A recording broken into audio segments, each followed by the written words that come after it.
Buenas noches, hermanos y hermanas en Cristo Jesús. Les doy la bienvenida a todos los que se están enlazando en estos momentos por este sistema digital. Bienvenidos a todos ustedes en este momento y por acompañarme a un tema más. Hoy vamos a ver otro tema que lleva por título Confesarse con un hombre. Pero antes de empezar, hermanos y hermanas en Cristo Jesús, vamos a ponernos en la presencia de nuestro Padre Celestial, de nuestro Señor Jesucristo, del Espíritu Santo y de nuestra Madre la Santísima Virgen.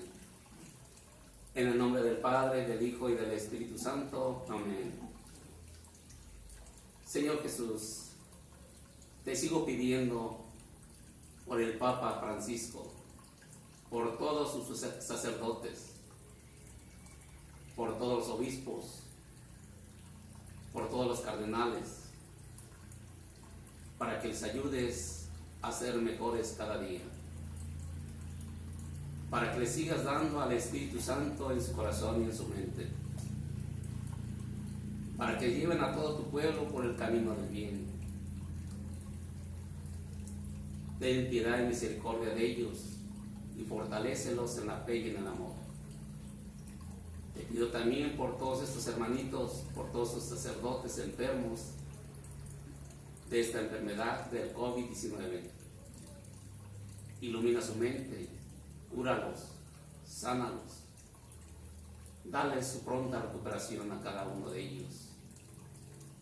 También te pido que haya más vocaciones sacerdotales, que más hermanos consagren, dejen, ofrezcan sus vidas al servicio tuyo, Señor Jesús. Ilumina su mente y su corazón para que sean buenos sacerdotes, buenos representantes de tu iglesia aquí en la tierra, y nos hagan sentir tu amor, tu presencia, tu misericordia en cada uno de nosotros. Pedirle también a nuestra Madre la Santísima Virgen que siga intercediendo por ti, a ti, para que los ayudes, los fortalezcas, los guíes por el buen camino, los cubra con su precioso manto y les dé siempre su bendición. Espíritu Santo, fuente de luz, ilumínalos. Espíritu Santo, fuente de luz, ilumínalos. Espíritu Santo, fuente de luz, ilumínalos. En el nombre del Padre, del Hijo y del Espíritu Santo. Amén. Hermanas y hermanos en Cristo, vamos a ver este tema, como les dije al principio, que lleva por título Confesarse con un hombre. Esta es una carta de un sacerdote. Queridos hermanos, el otro día, hablando de la confesión, alguien me dijo: ¿cómo se le ocurre que yo me voy a confesar con un pecador como yo? Yo me confieso con Dios y punto. Entro a mi habitación, oro con fervor y Dios me perdona. Le contesté que el asunto no es tan simple. Muchas veces acomodamos la religión a nuestra manera, y así pasa también con la confesión. La confesión no es solamente pecar, orar y listo. Hay que buscar a un sacerdote, hacer un acto grande de humildad, decirle sus pecados y luego recibir una corrección fraterna y la absolución del sacerdote de la iglesia. Eso no lo han inventado los curas. Hay claras indicaciones en la Biblia acerca de la confesión delante de un ministro de la iglesia. Queridos hermanos católicos, en esta carta quiero explicarles primero lo que nos enseña la Biblia acerca del perdón de los pecados, y luego voy a contestar algunas dudas acerca de la confesión que algunos hermanos de otra religión nos plantean. Muchos católicos, sin darse cuenta, se les van los grandes tesoros que Jesús confirmó a su iglesia. Con esta carta no quiero ofender a nadie, pero lo que me mueve a escribir estas líneas es el amor por la verdad, ya que solamente la verdad nos hará libres. ¿Qué nos enseña la Biblia acerca del perdón de los pecados? Jesús perdona los pecados. En el Antiguo Testamento, el perdón de los pecados era un derecho solamente a Dios. Ningún profeta y ningún sacerdote del Antiguo Testamento pronunció absolución de pecado. Solo Dios perdonaba el pecado. En el Nuevo Testamento, por primera vez aparece alguien al lado de Dios Padre que perdona los pecados. Jesús, el Hijo de Dios, dijo de sí mismo: el Hijo del Hombre tiene poder de perdonar los pecados en la tierra. Y en verdad Jesús ejerció su poder divino. Cuando Jesús vio la fe de aquella gente, dijo al paralítico: tus pecados te son perdonados. Frente a una mujer pecadora, Jesús dijo: sus pecados, sus numerosos pecados le quedan perdonados por el mucho amor que mostró. Y en la cruz Jesús se dirigió a un criminal arrepentido: en verdad te digo que hoy mismo estarás conmigo en el paraíso. Jesús comunicó el poder de perdonar pecados a sus apóstoles. Jesús quiso que todos sus discípulos, tanto en su oración como en su vida y en sus obras, fueran signo e instrumento de perdón. Y pidió a sus discípulos que siempre se perdonaran las ofensas unos a otros. Sin embargo, Jesús confió el ejercicio del poder de absolución solamente a sus apóstoles. Jesús quería que la reconciliación con Dios pasara por el camino de la reconciliación con la iglesia. Lo expresó particularmente en las palabras solemnes a Simón Pedro: a ti te daré las llaves del reino de los cielos, y lo que ates en la tierra quedará atado en los cielos, y lo que desates en la tierra quedará desatado en los cielos. Esta misma autoridad de atar y desatar la recibieron después todos los apóstoles. Las palabras atar y desatar significan: aquel a quien excluyen ustedes de su comunión será excluido de la comunión con Dios. Aquel a quien ustedes reciban de nuevo en su comunión será también acogido por Dios. Es decir, la reconciliación con Dios pasa inseparablemente por la reconciliación con la iglesia. El mismo día de la resurrección, Jesucristo se apareció a los apóstoles, sopló sobre sus cabezas y les dijo: reciban el Espíritu Santo. A quienes perdonen los pecados, les quedarán perdonados, y a quienes se los retengan, les quedarán retenidos. Y en la iglesia primitiva ya existía el ministerio de la reconciliación, como dice el apóstol Pablo. Todo eso es la obra de Dios, que nos reconcilió con Él en Cristo y que a mí me encargó la obra de reconciliación. Escuchemos la palabra de Dios en las Sagradas Escrituras. De la segunda carta del apóstol San Pablo a los Corintios. El amor de Cristo nos urge, al considerar que si Él murió por todos, entonces todos han muerto. Él murió por todos, para que los que viven no vivan ya para sí mismos, sino para Él, que por ellos murió y resucitó. Así que nosotros no miramos ya a nadie con criterios humanos. Aún en el caso de que hayamos conocido a Cristo personalmente, ahora debemos mirarlo de otra manera. Toda persona que está en Cristo es una creación nueva. Lo antiguo ha pasado, lo nuevo ha llegado. Todo es obra de Dios, que nos reconcilió con Él en Cristo y que a nosotros nos encomienda el mensaje de la reconciliación. Pues en Cristo Dios estaba reconciliando el mundo con Él. Ya no tomaba en cuenta los pecados de los hombres, sino que a nosotros nos entregaba el mensaje de la reconciliación.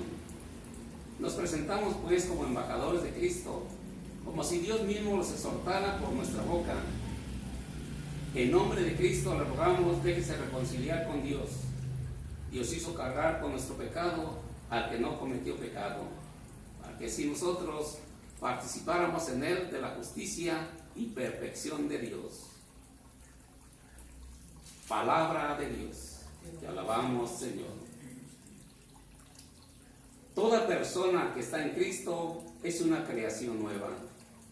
En primer lugar, porque las barreras que dividan a los hombres ya no existen para Él. Y en segundo lugar, porque quien lo guía no son los deseos humanos, sino el Espíritu de Dios, que lo recrea a cada momento. En Cristo, Dios estaba reconciliando el mundo con Él. A muchas personas les gusta decir, Jesús es amor. Eso es cierto, pero no olvidemos que ese amor responde al amor del Padre, que desea reconciliarnos con Él.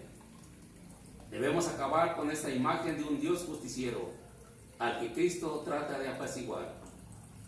Nos encomienda el mensaje de la reconciliación. El cristiano no se contenta con entonar alabanzas a Dios, ni su aspiración suprema es encontrar una comunidad simpática, sino que toma parte en la tarea de la reconciliación universal. Esto requiere de nosotros que no seamos ciegos frente a la injusticia y el pecado. La Iglesia actualmente nos dice muchas cosas a nuestro respecto, para que así comprendamos mejor nuestra misión en este mundo y en los conflictos y tensiones que desgarran a nuestros países. Nos presentamos como embajadores de Cristo. Esto no solo se aplica a los apóstoles y a Pablo, sino también a nosotros cuando visitamos a los enfermos, a los que sufren, o cuando nos acercamos a nuestros hermanos, sobreponiéndonos a nuestras desconfianzas y tratando de establecer un clima de confianza y de relaciones humanas entre los hombres. Al que cometió pecado. Es difícil traducir bien las palabras de Pablo. Hizo pecado al que no conocía el pecado. Pues él mantenía aquí el modo hebreo de expresarse, en que la misma palabra asignaba tanto al pecado como a la víctima sobre la cual fue descargado el pecado. Pablo recuerda el misterio de la cruz. La reconciliación no se exige ni se consigue, sino con víctimas voluntarias que echen sobre los hombros el odio y el pecado de los hombres.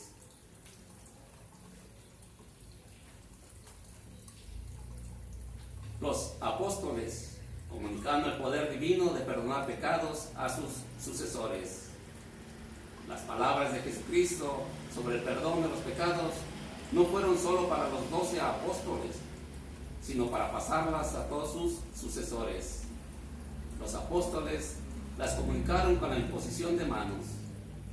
Escribe el apóstol Pablo a su amigo Timoteo: te recomiendo que avives el fuego de Dios que está en ti por la imposición de mis manos. Los apóstoles estaban conscientes de que Jesucristo tenía una clara intención de proveer el futuro de la iglesia. Estaban convencidos de que Jesús quería ser una institución que no podía desaparecer con la muerte de los apóstoles. El maestro les había dicho: sepan que yo estoy con ustedes todos los días hasta el fin del mundo, y las fuerzas del infierno no podrán vencer a la iglesia. Así las promesas de Jesús a Pedro y a los apóstoles no solo valen para sus personas, sino también para sus legítimos sucesores. Como conclusión, podemos decir, Cristo confió a sus apóstoles el ministerio de la reconciliación. Los obispos o sucesores de los apóstoles y los presbíteros, colaboradores de los obispos, continúan ahora ejerciendo este ministerio. Ellos tienen el poder de perdonar los pecados en el nombre del Padre, del Hijo y del Espíritu Santo. Dudas que plantean otras iglesias acerca de la confesión. ¿En qué se basan los católicos para decir que los sacerdotes pueden perdonar los pecados? La Iglesia Católica lee con atención toda la Biblia y acepta la autoridad divina que Jesús dejó en manos de los 12 apóstoles y sus legítimos sucesores. Esto ya está explicado. El poder divino de perdonar pecados está claramente expresado en lo que hizo y dijo Jesús ante sus apóstoles. El Señor sopló sobre sus cabezas y les dijo: reciban el Espíritu Santo. A quienes perdonan los pecados les quedarán perdonados, y a quienes se los retengan les quedarán retenidos. En el Evangelio de San Juan, en las Sagradas Escrituras, vamos a ver qué nos dice el Señor. El Santo Evangelio según San Juan. Gloria a ti, Señor. Ese mismo día, el primero después del sábado, los discípulos estaban reunidos por la tarde en las puertas cerradas por miedo a los judíos. Llegó Jesús, se puso de pie de medio de ellos y les dijo: la paz esté con ustedes. Dicho esto, les mostró las manos y el costado. Los discípulos se alegraron mucho al ver al Señor. Jesús les volvió a decir: la paz esté con ustedes. Como el Padre me envió a mí, así los envío yo también. Dicho esto, sopló sobre ellos y les dijo: reciban el Espíritu Santo. A quienes descarguen de sus pecados serán liberados, y a quienes se los retengan les serán retenidos. Palabra del Señor. Gloria a ti, Señor Jesús.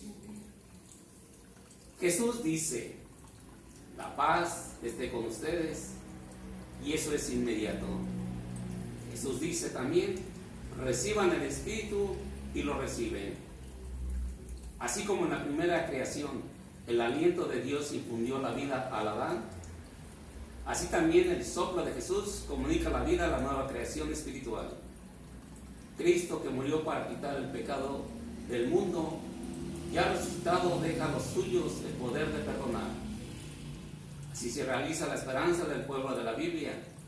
Dios lo había educado de tal modo que sintiera la presencia universal del pecado. Alguno podría extrañarse de la prioridad reconocida al perdón de los pecados. El amor no puede nacer sin que hay mucho pronto se experimente la presencia del pecado verdadero, que por lo menos echa sombra sobre él, y se necesitará el perdón para que todo reflorezca.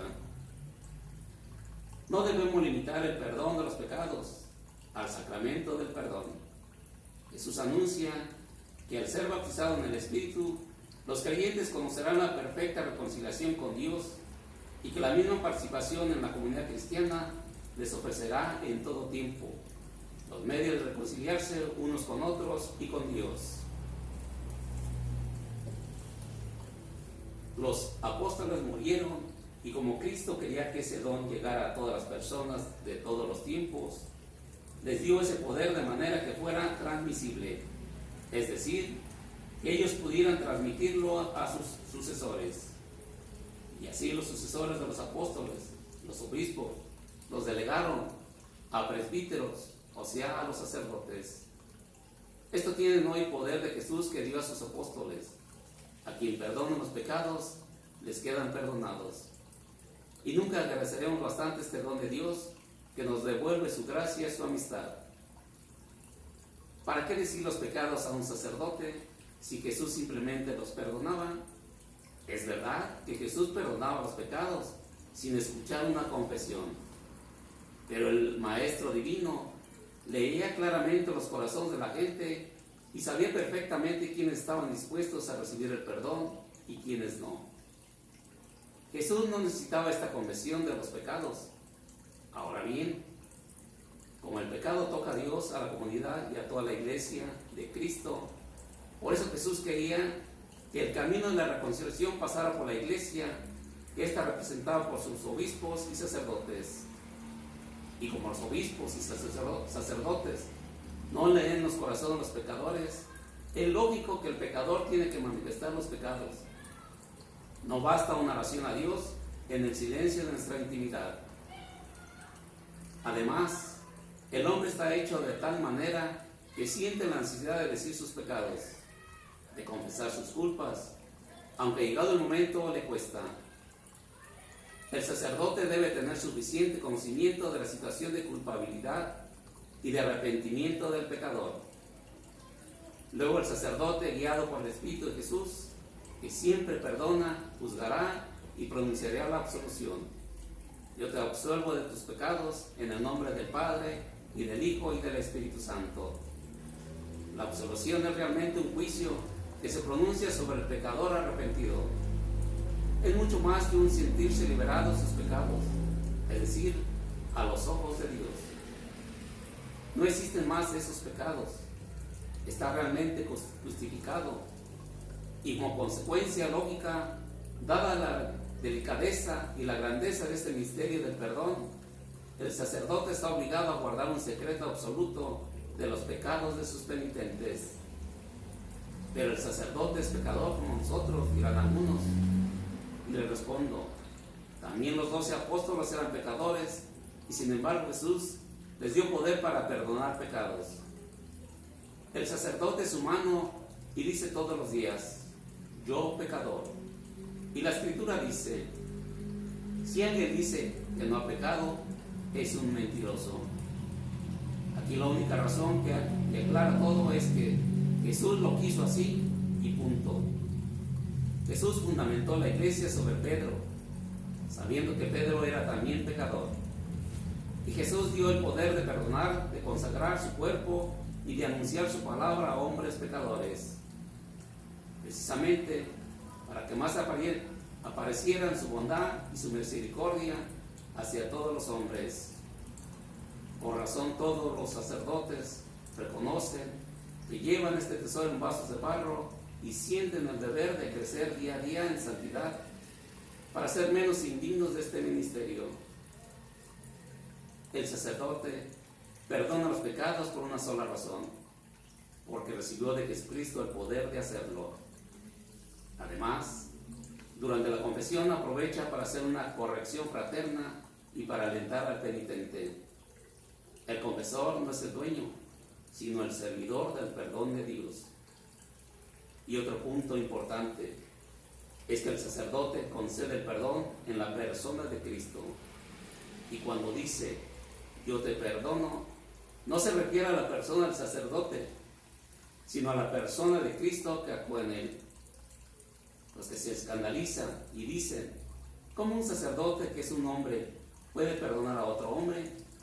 Es que no entienden nada de esto. ¿Qué otras diferencias hay entre católicos y otro hermano de otra profesión de credo acerca de la confesión? El hermano de otra profesión de credo comete pecados, ora a Dios, pide perdón y dice que Dios lo perdona. Pero ¿cómo sabe que efectivamente Dios le ha perdonado? Muy difícilmente queda seguro de haber sido perdonado.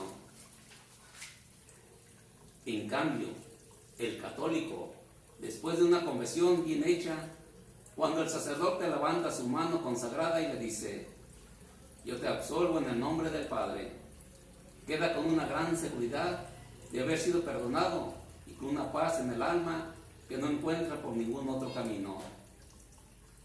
Por eso decía un no católico, yo envidio a los católicos. Yo cuando peco pido perdón a Dios, pero no estoy muy seguro si he sido perdonado o no. En cambio el católico queda tan seguro del perdón que esa paz no la he visto en ninguna otra religión. En verdad la confesión es el mejor remedio para obtener la paz del alma. El católico sabe que no es simplemente pecar y rezar y listo. Pongamos un caso.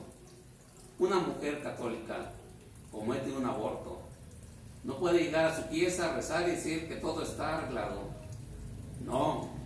Ella tiene que ir a un sacerdote y confesarle su pecado. Y el sacerdote le hará ver lo grave de su pecado. Un pecado que lleva a la excomunión de la iglesia. El sacerdote le aconsejará una penitencia fuerte. Ella quizás hasta llorará en ese momento y antes del próximo aborto seguramente lo pensará 3 veces.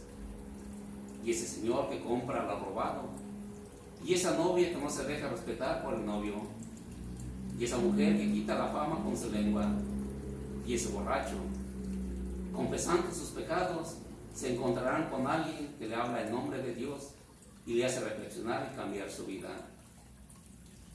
Queridos hermanos, termino con esta carta con una gran esperanza de que nosotros los católicos seamos capaces de descubrir de nuevo el gran tesoro de la confesión. ¿Cuántos miles de personas mejoraron su vida solo con hacer una buena confesión? Un gran psicólogo decía, yo no conozco ningún método tan bueno para mejorar una vida como la confesión de los católicos. Espero que este gran tesoro que dejó Jesús en su iglesia sea también provecho para el crecimiento de nuestra vida espiritual. Y con esto, hermanos, con esta décima a lo divino por el Hijo pródigo, terminamos este tema. Padre de mi corazón, aquí estoy arrepentido, a tus pies estoy rendido, concédeme tu perdón, póngame la bendición y olvides tú sus enojos. Como pisando entre abrojos, hoy he llegado hasta aquí, y hacer de correr por mí las lágrimas de sus ojos. Hermanas y hermanos en Cristo, acerquémonos más a los sacerdotes, tengamos más fe en ellos, confesemos nuestros pecados para que nuestro Señor Jesucristo nos perdone. No es nada más simple decir, yo le digo al Señor, perdóname y me perdona. Hay que ir ante un sacerdote, ante un representante de Dios, para que Él nos perdone siempre y estar en gracia con Él, con Dios Padre, con Dios Hijo, Dios Espíritu Santo. Acerquémonos, hermanos. Acuérdense que el demonio nos hace pecar y después nos devuelve la vergüenza para no confesar nuestros pecados. Hay que tener más fe, más confianza en cada sacerdote.